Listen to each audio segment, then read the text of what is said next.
Hai, welcome back to my channel. Jangan lupa buat teman-teman like, comment, share, and subscribe. Oke, baiklah. Assalamualaikum warahmatullahi wabarakatuh.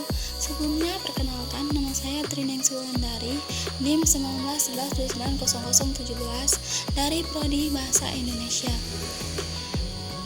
Materi hari ini kita akan membahas tentang tindak tutur, yaitu lokusi, dan perlokusi. Pengertian tindak tutur. Tindak tutur adalah gejala individual yang bersifat psikologis dan keberlangsungannya ditentukan oleh kemampuan bahasa si penutur dalam menghadapi situasi tertentu.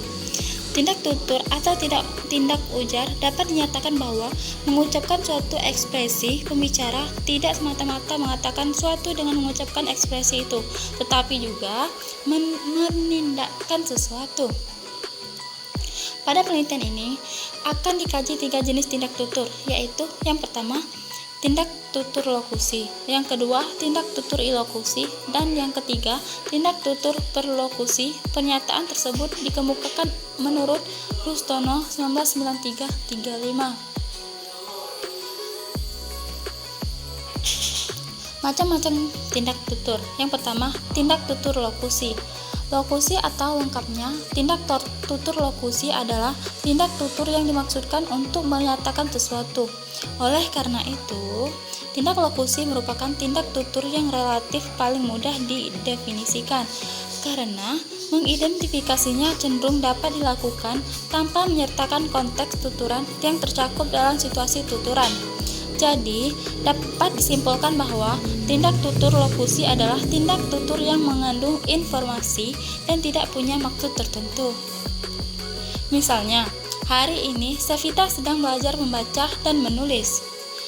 Itu sama halnya menginformasikan bahwa Sevita sedang belajar dan tak ada maksud untuk mempengaruhi lawan tuturnya. Kedua, tindak tutur ilokusi. Tindak tutur ilokusi adalah tindak tutur yang berfungsi untuk mengatakan atau menginformasikan sesuatu dan dipergunakan untuk melakukan sesuatu. Tindak ilokusi merupakan tindak tutur yang mengandung maksud dan berfungsi atau daya tuturan. Jadi, dalam tindak tutur ini berarti satu tuturan mengandung dua maksud, yaitu menginformasikan dan mendorong untuk melakukan sesuatu. Misalnya, ada binatang buas. Nah, itu mengingatkan untuk berhati-hati. Ketiga, tindak tutur perlokusi.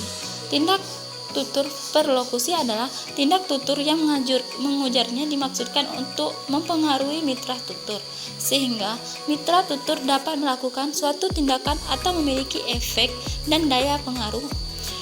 Daya pengaruh atau efek tersebut dapat secara sengaja maupun tidak sengaja dituturkan oleh penuturnya. Jadi, dapat disimpulkan bahwa tindak tutur perlokusi adalah tindak tutur yang mempunyai maksud mempengaruhi seseorang untuk menggunakan sesuatu yang dituturkan sampai menghasilkan sebuah efek tertentu. Misal, karena adanya ucapan dokter kepada pasiennya, mungkin ibu menderita penyakit jantung koroner. Nah, maksudnya, maka si pasien akan panik dan sedih. Ucapan si dokter itu adalah tindak tutur perlokusi. Nah, mungkin itu saja yang dapat kita bahas mengenai tindak tutur.